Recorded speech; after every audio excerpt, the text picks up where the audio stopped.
Maybe I should stand for this bit. Hi, everyone. Good afternoon, and thank you so much for coming to listen to our talk this afternoon. We are discussing the importance of colour in interior design, and my name is Arabella Ewins. I'm an interiors journalist writing for various titles and freelance. It's my pleasure really to welcome this brilliantly talented guest that I have today. And I'll turn first to Kath and Liv of Yellow London to introduce themselves and tell us a little bit about what colour means to you. Hi there, I'm Liv, and this is Kath, and we head up the studio Yellow London. We're quite a young company that started at the end of 2017, having met at our previous job, and it was our shared love for colour and pattern and interior design that made us decide to leave together and start a company. We love colour because we think it can make you happy, it brings joy to a room, and so that's why we use it in our designs. This is the image on the right is a recent bedroom we installed just a couple of weeks ago. It's a manor house, a traditional manor house in the Cotswolds, so we had to bear that in mind when creating the design. It's a house which is rented out all year round, so we wanted to make it feel nice and cosy in the winter, but yet also in the summer nice and sunny and bright. The client really wanted a kind of bespoke hotel feel, so we were able to use a lot of colour in the designs. So we wanted the bed to feel really central on the room.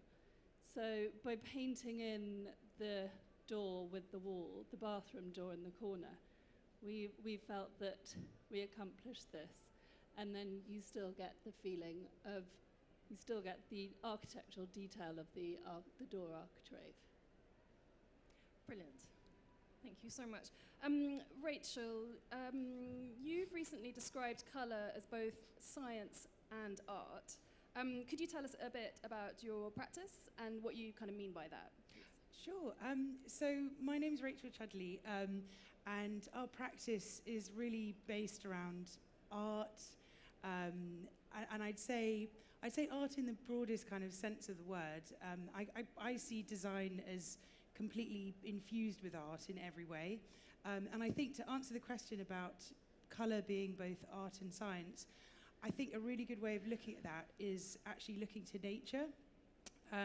If you look, for example, at the way that a leaf on a tree changes colour throughout the year, it's actually a very scientific process that starts with, the pigments that actually let in the sunshine that give the tree the nutrients that it wants. And actually those pigments that make the leaf green, they're such strong pigments that they actually counterbalance the other natural colours of the leaf.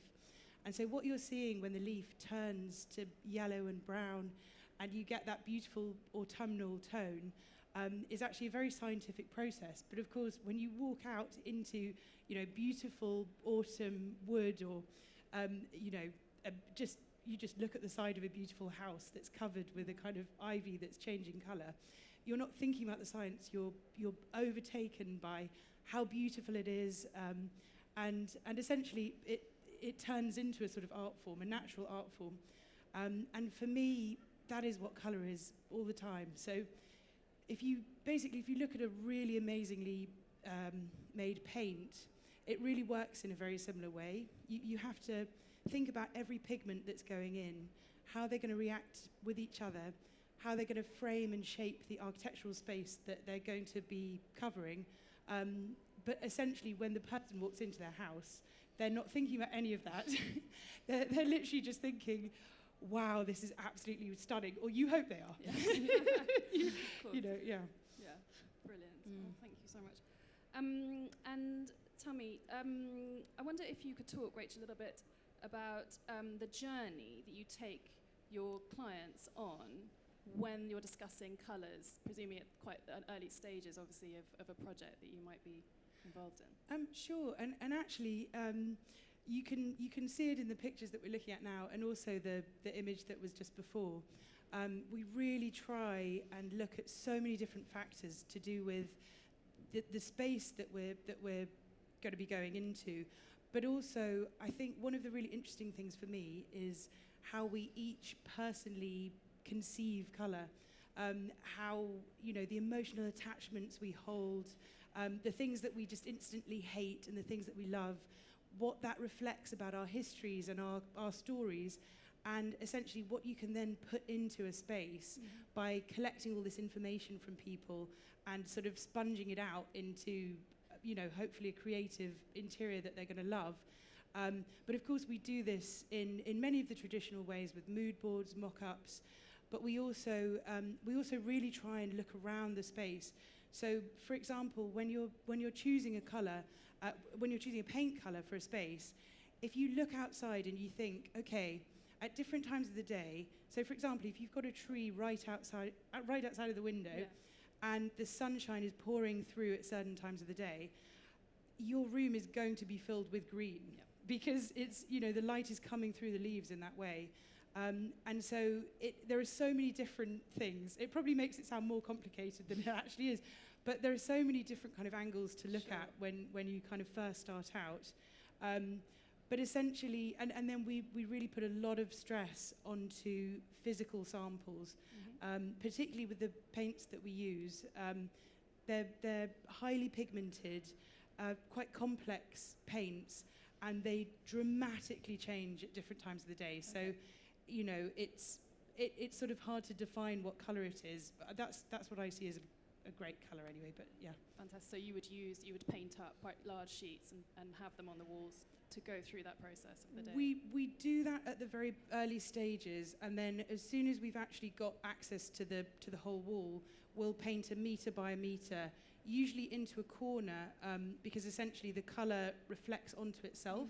So if you're looking, and I find a lot of people when they've looked at colours themselves before they hire us, they kind of say, it looks so different when I painted it onto the wall, and then when it was all over the walls, it's a completely different colour. For that reason, we really try. We do a 1 litre pot, which is a good amount for a sample, and like I say, we paint it into the walls, into the corners of the walls, and also we try and do it in several parts of the room, so you can really see how it's going to feel when it's all around you, basically. As the light changes. Okay, yeah. Perfect.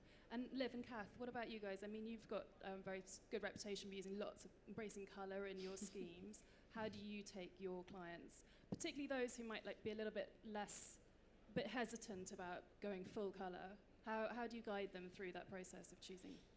I think it's really important to get to know your client and how brave they are or how brave they want to be. I think lots of people are actually, since Pinterest and Instagram has started, people are actually a bit braver. Okay. Because when they can see so many rooms that they like the look of and helps them visualize. Yes.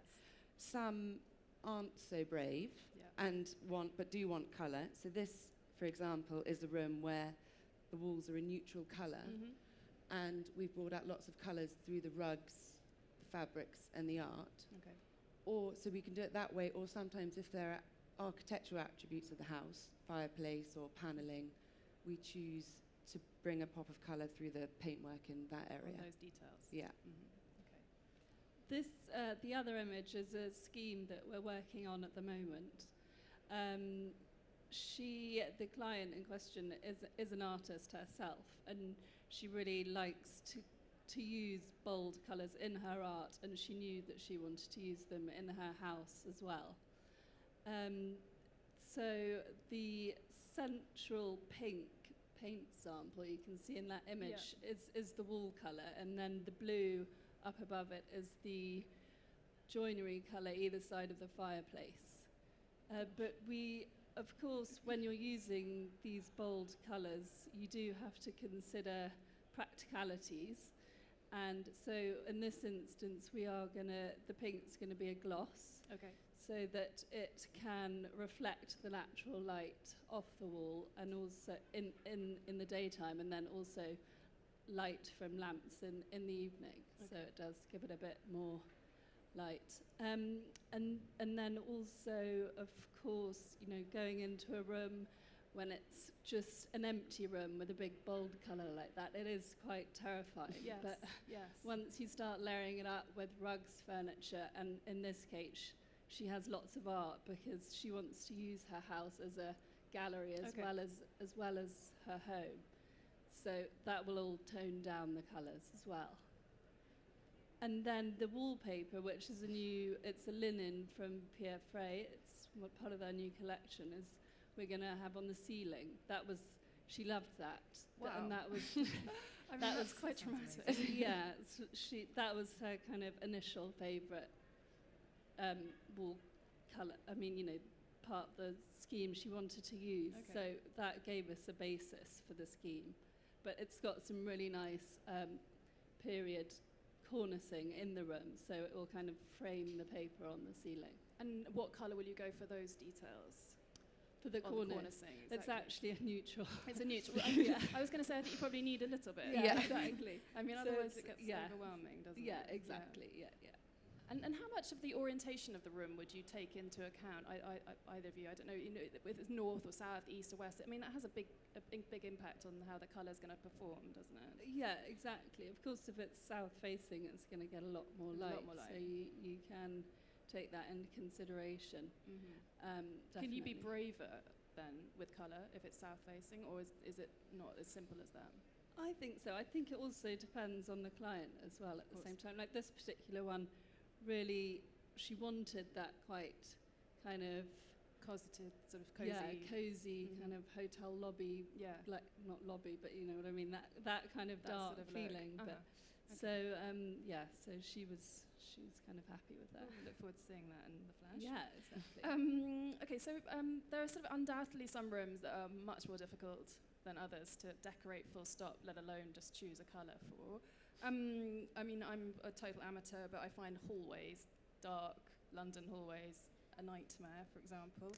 I was wondering, Rachel, could you tell us a bit about your approach to rooms that are difficult spaces to colour? Yes. I essentially, I kind of lean into the features of each space. And I think actually sometimes a space that somebody is sort of coming to you saying, oh God, this is a problem space, it takes a bit more thought and it takes a bit more back and forth. But actually, I find some of my favourite spaces are the ones that have been that challenging. Okay. And for example, in fact, in these rooms, the hallway on the right, essentially, it was all north-facing. It has very high ceilings. So essentially, if you were to paint it all white, it would feel miserable. Okay. You'd sort of walk in and feel like you're in a clinical space, like Yeah. going to a big hospital or something Yeah. like that. So we lent into the fact that it was a dark space, and we created this colour that essentially brings in.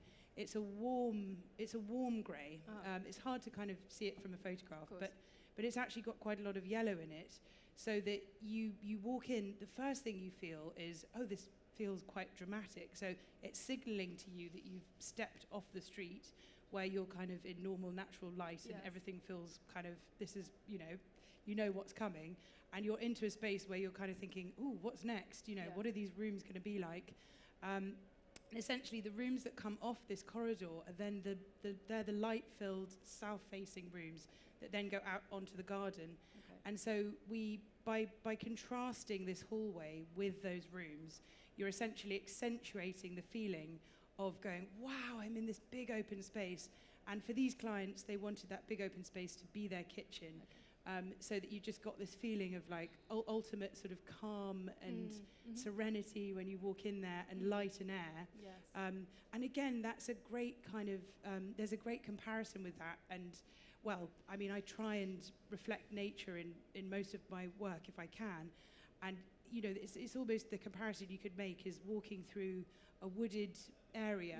Yes. And actually it feels dark and it's a little bit eerie. Yeah. But it's quite satisfying to walk through when there isn't any light. And then when you come to a clearing and you walk out, you've got that feeling of like, oh my goodness, Here I am. isn't life beautiful? Yeah. Kind of a feeling. Yes. So yeah, that's Is that yeah. why you? Because the ceiling in that hallway is also painted the same colour. So Yes. It's kind of like very enclosed in that. absolutely. And I almost wanted, so the ceiling in the hallway is actually the same height as the kitchen ceiling that comes off it. But I really wanted to make you feel that you were coming into a much bigger space. Mm-hmm. And so it's a bit of a trick of the eye, really. But it's also, we chose, so you've got all these beautiful little architectural features in this space. And essentially, I wanted, I think there's something about colour blocking when you just, it's almost like if we had picked out those little column heads, if we'd picked out the cornicing, the skirting, this particular space, which sometimes we love to do, but in this particular space, if we'd picked them out, you wouldn't have the oomph and the impact. Yes. And in a funny way, you'd almost, I think by painting them into the rest of the wall, Yes. you're making it feel like, oh, we have so many architectural features, we can take it for granted. And it's Yes. You're not making a big deal of them. Right? exactly, Sort of, yeah. exactly. Okay, cool. And so it gives you this feeling of elegance, basically. Yes, definitely. And then in the other room, it's a very small little downstairs loo. And really, I love little small downstairs loos because you can have loads of fun. You know, it's in a room that almost everybody visiting the house is going to go into. And essentially, the smaller it is, the more punchy I think you can actually make the colour, because otherwise you've got a small nothing space. Yes, And you can't, it's like a missed opportunity in a way. Exactly, isn't it? exactly. But with this one, in contrast, we framed it with contrasting skirting and ceiling, but we also framed it with an Adelphi border, wallpaper border. So it's which we call the Gucci border. It's not actually Gucci, but it sort of looks kind of Gucci-ish. And if I But move on to the next image, what's happening here with? So this room is actually a basement room, which is, it's surprising to me looking at it, to be completely honest. Yeah. It essentially, so with this space, it was actually a hugely challenging space. This room, like hugely challenging, and actually in the process of this job, the clients lost. Well, I shouldn't say lost their nerve, but halfway through, they looked at the colour on the walls and said, "Can we just paint this white, please? Right. Like, this just feels this. Too What's bright. this going to feel like? What's this going to be like?" Okay. But essentially, thank God, they stuck by their guns, and we were able to do it. Essentially, I think it's an example of several things that I've been kind of yabbering on about. One of them is how colour changes when you put it with other elements. So essentially, for example, you can imagine, because this is really a very bright terracotta colour, and again, we made this along with Donald Kaufman specifically for this room and this project. It's a very, when you look at it by itself, it really is a challenging colour. Okay. But I think because the space, partly being underground, and also it's a very strange shape, so the little area that we turned into a niche, originally it was just a weird dog leg in a room. Okay. And you have the bit that the doors sort of open onto is actually, it's only this wide. Right. So it's really a place for people to smoke, because it's a party room. Perfect. So because it has grates at the top, so you can, but so, and actually there was a column that you can't really see out of sight, not a beautiful one, but a structural column that was there to hold the building up, that also created another niche on the other side. So you couldn't have a centrally formed furniture group, and so you had to essentially fill this space with quite a lot of stuff, without being too delicate about it. Yeah. And so then I really wanted a colour that was going to pull everything together with warmth, with joy, with confidence. And this was why we came up with this really bold colour. And then all the different elements. So, for example, again, we colour blocked a bit with the curtains, which they're hand-dyed linen silk. So they're not too shiny, but they also offer another texture, another surface, but really almost of exactly the same colour. And then essentially, it's hard to explain why that colour was necessary to pull very disparate elements together, but it really worked. was. It really worked. Well, I it think really does. any less of a bold colour there, and you would have really seen, because we've got brutalist furniture, we've got Italian striped sofa from disjointed the in a way. 60s. Yeah, Exactly. yeah, It would seem incredibly disjointed, but for some reason, this colour really pulls it together. And the rug works for the same effect. It's got the same warmth, and so it's another, that's... No, fantastic. Thank you. And Kath and Liv, a sort of similar question, but can you elaborate on how you use pattern and how that sort of can have an impact on awkward spaces? We're sort of the same as Rachel, really. Sometimes we just say sort of embrace the small. Embrace it. Embrace the awkward. And a small room doesn't have to have a small print. It can sometimes feel larger if the scale of the pattern is bigger. And if there's a small, sort of awkward, dark room, then a bolder, deeper colour is sometimes more better. Successful. Yeah. Yeah. What's happening here in this room? This is actually in my home. Okay. This is a very awkward little room, which I definitely had to embrace with the bold wallpaper. And I promise you, we don't put wallpaper on every single ceiling. It's amazing. But It's just, amazing. it's such a small room. It's literally about 2.5 meters wide. So What was the room originally? How did it end up that small? I think the previous owners, it was a bedroom carved it up or in a something. strange way. Okay. But it spends most of its life as a kind of overdressed drawing room, and then moonlights as a dining room every now and then. But it, I just really wanted it to feel like really all-encompassing. And actually, in the evening, it does just that. It's because I think the pattern is so close to you at all times. It just really feels like you're I don't know, there's a lot to look at the whole time. Yes. Yeah. But it's not somehow overwhelming. And that's the kind of No. that's the challenge, isn't it? To make it comforting but not kind of too much. Yeah. And then I thought with the furniture, just kind of why stop there? You just it would have looked a bit odd to then just have some neutral furniture. So yeah. Did you paint all the furniture to? I didn't actually. No, they came like that. No, they both came like that. They're both kind of like from kind of markets. From and local stuff. markets. Yeah. It's a very cool space. I'm just intrigued by those steps. And Yeah, they're slightly neck breaking at times. yeah, as well. like carrying plates. but Yeah, in my mouth. exactly. Yeah. I had to because they came out much further into the room, Okay. so I used those kind of space-saving steps to kind of take up less space. Otherwise, it's Yeah. almost not usable. Yeah, of course. Yeah. Brilliant, thank you.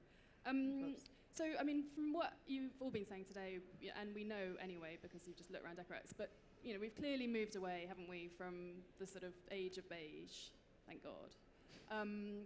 And I was just wondering whether you had sort of an idea of like what next? I mean, these things come in pendulums, don't they? So, Rachel, have you got any sort of idea of where you see colour going?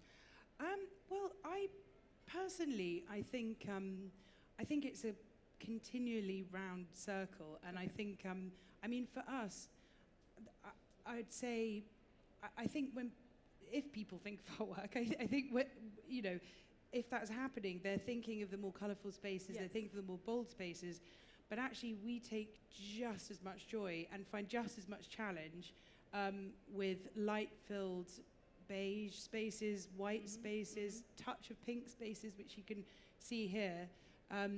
I think, essentially, for me, I think colour should be quite site-specific. So, for example, in both of these rooms, they're both south-facing, they're both rooms that really the client wanted a specific feeling of lightness and, you know, and sort of relaxation, basically. And so, first of all, in the room on the right, that room has got the most stunning sunset from those big windows. There's two that you know, one's out of shot in the picture, and it's their master bedroom. So we really wanted to create a colour that just felt like you were in a white room, but the little bit of pink from the sunset was just filtering through the light, just in a natural way. And so that's how we came up with that specific colour. And it's a bit golden, it's a bit pink, but it's basically an off-white. And I think, I mean, everything else in the room also works towards the same effect. So even the mouldings that we've put onto the ceiling and down the wall towards the bed, they're like perspective lines for the light. And again, the photograph above the fireplace, which was actually taken by the client, who's an amazing photographer. And actually I should say her name, Lucy Tudhope, if anyone's interested in photographs, she's brilliant. What's her name? But that's Lucy Tudhope. Wow.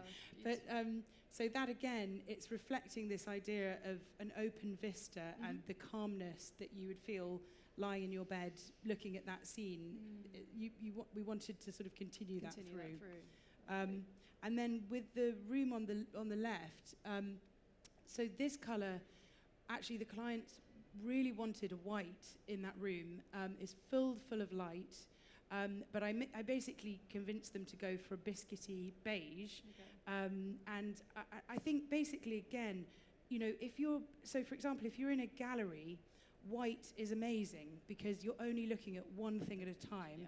And it is like a blank canvas. You can look at that specific thing uninterrupted, and you can move on to the next item.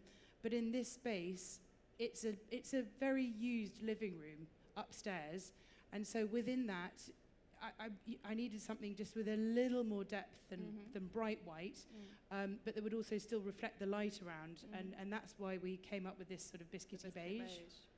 Lovely. And Kath and Liv, what about you guys? Where do you see colour sort of trends going from here? I think colour is definitely Still on. trend. Good. I mean, I'm in a beige biscuit cardigan, but it's everywhere at the moment, in clothes as well. But I think there's always a time and a place for a neutral colour. Yes. You can't just rule them out completely, I don't think. Course. And so this project on the left, the client had so much existing bright artwork that they wanted to be the forefront of the room.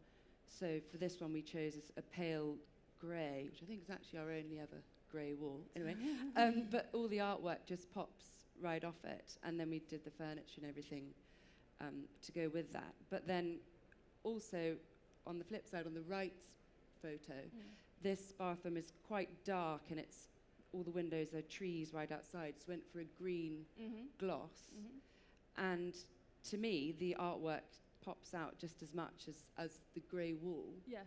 So I think there's an argument for both. I mean, I think personally we would always try and add a bit of colour because that's what we love. But I think at the moment it's definitely colour, and I can kind of see that hanging on for a bit. Yeah. No, good. I'm glad to hear that. Relief. And what about your sort of colour inspiration? What sort of creative or interior design or piece of artwork has sort of left a colour mark on you? Rachel, start with you on that one. Well, to be honest, it's quite a rolling, continual thing for me. Sorry to be so dodging the questions every time. But I'm not Nick Robertson. To be more specific, I could say, so this artwork at the end of this room is by a great artist called Joseph Goody, who is just brilliant. He's a young, well, I think it's probably 3 years ago, graduated from the Royal College of Art.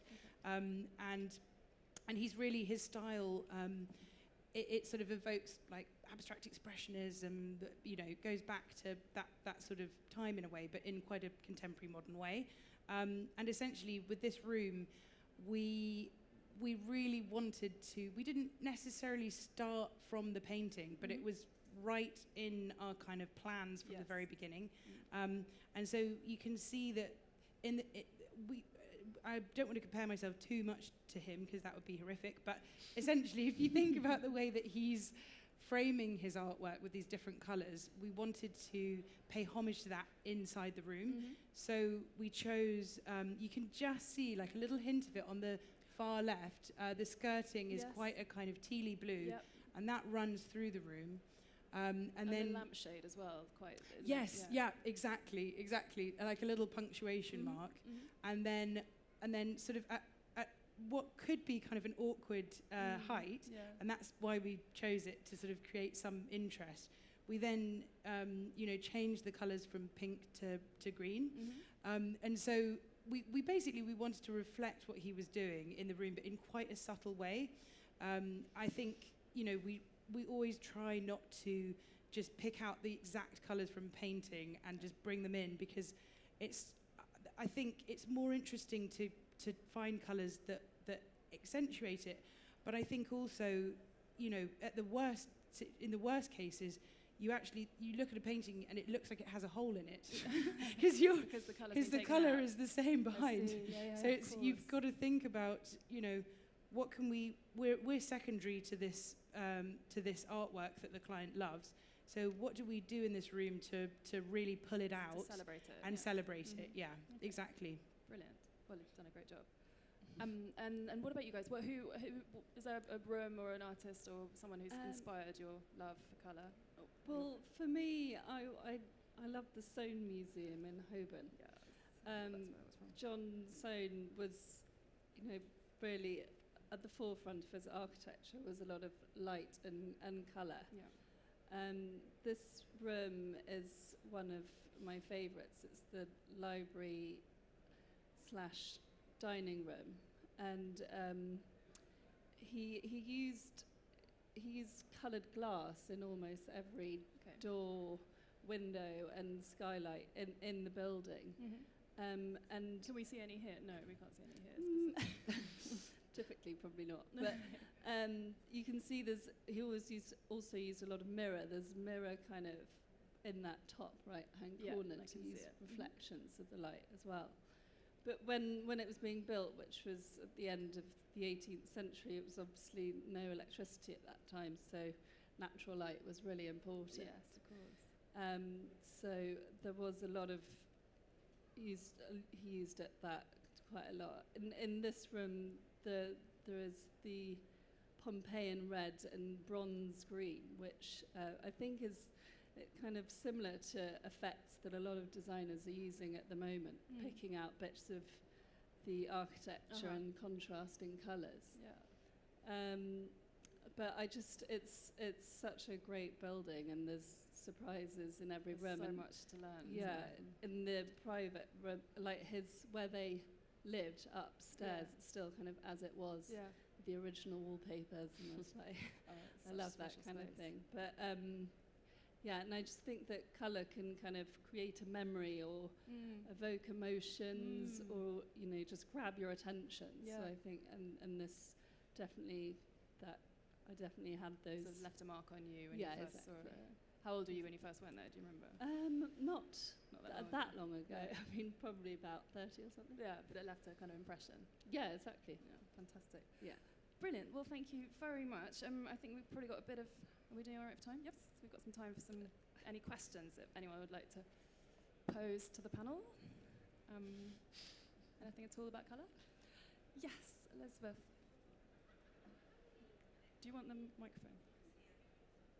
Oh. Thank you.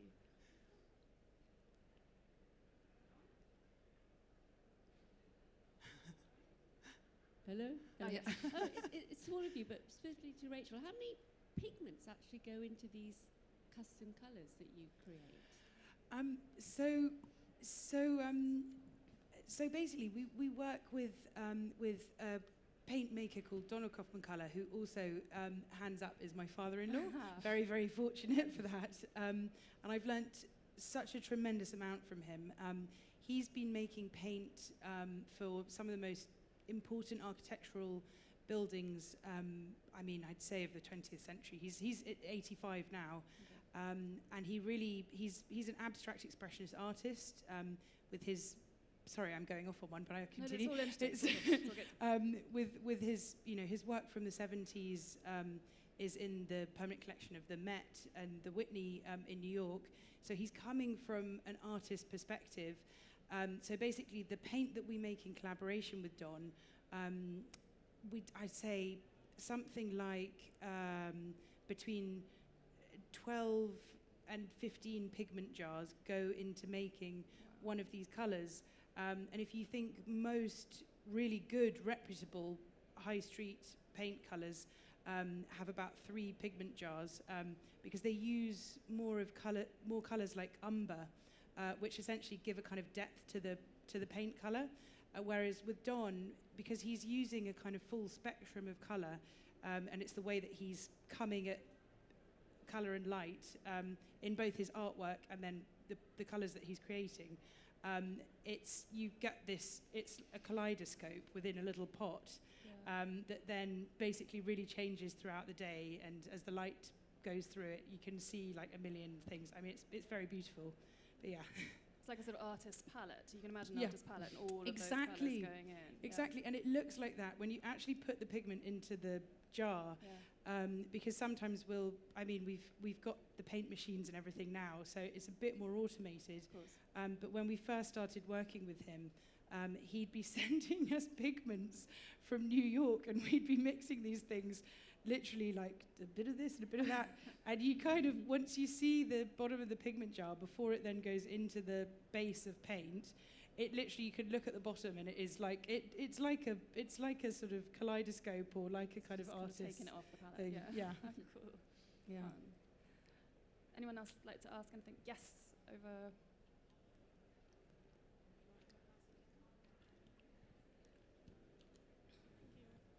Hello. So going back to what, Rachel, you were talking about, with the client kind of thinking, oh dear, I don't think I can go with this now. How do you cope with that when a client has a wobble to all of you? So if they're thinking, oh no, this is just too much, this is too bold with the colour, what kind of techniques do you use to talk them round, to convince them to go with it? And when do you think, okay, I'm going to have to accept defeat here and say, I'm going to have to tone it down a little bit? So, Great question. Do you guys want to? Yeah. Well, Yeah. I think that firstly, when you see an empty room with a bold colour on the wall, it is quite terrifying sometimes. Yeah. But it's really important. I think that it's obviously not going to be that intense when you layer it up. You start putting your furniture in. You put lots of art on the walls. It becomes much. So I'd maybe advise to keep them away from it. But yes. Anything adding to that? I just think you have to kind of chat to them generally and see what's terrifying them, and maybe have some small alterations if necessary. if necessary. It's- I think also it's the big privilege of having an interior designer or being an interior designer is that you get a bit of time to work through the different options. So it's actually, I have to say, it's pretty rare that people. I think it's happened to me twice in many times, but it's quite rare that people come in and sort of go, oh my goodness, even before all the other elements run, because by that time we've really massaged it into them, like this is what it will, we've shown them in the mock-ups with this colour, once all these things are on, it's going to be like this. And it's almost, it's so much harder to do when people are doing it by themselves.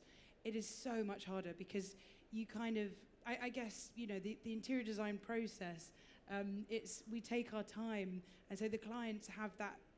It's almost like we can hold their hand a bit. So, sorry, I don't know if I've answered the question properly, but it's in that instance, I just let them have a bit of a wobble, and then essentially talk them through. Okay, let's really think about this. Like, do you actually want this to be white or a light coloured pink? Like, let's really talk through all these things, and then eventually, the trust was back, and we just moved forwards.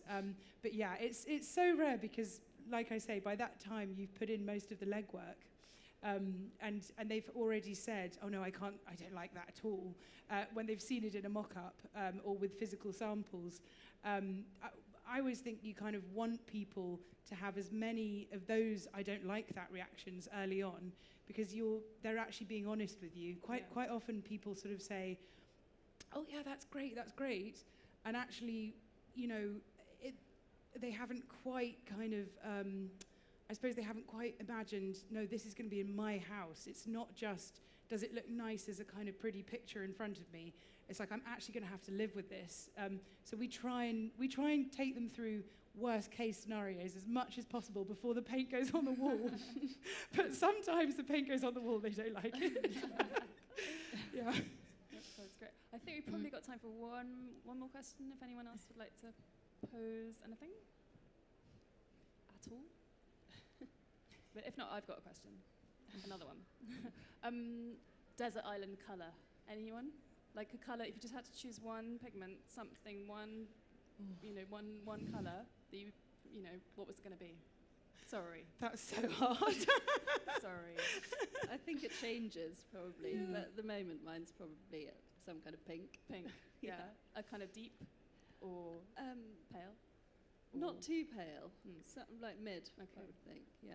Like Not what you're wearing on your shirt. no, probably not. Liv, what Took about my you? answer, but I'm just going to be a sort of plastery, pinky Plaster colour. pink. Yeah, there's that lovely Farron ball. They do nice plaster. Yeah, Yeah, they it's a do. good one. For Rachel. me, and this is actually really controversial, because I'm not going to say white. I'm right? no. I do like whites. There's many great whites, but no.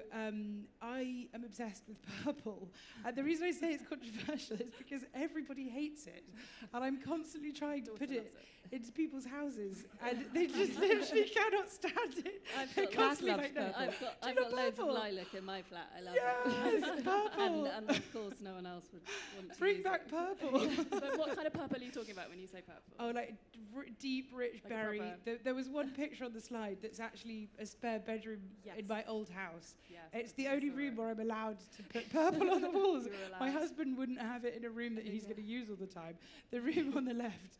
I'm obsessed. I mean, it's a very bluish purple that we made for that room, but it's lovely, bright, and then you put the berry kind of colours Yeah. on it, and it's just Gorgeous. I think it's I just love purple. Well, if there's nothing else, then I'll just say thank you so much. Sorry, I've gone on to the wrong side. Thank you very, very much for all of that.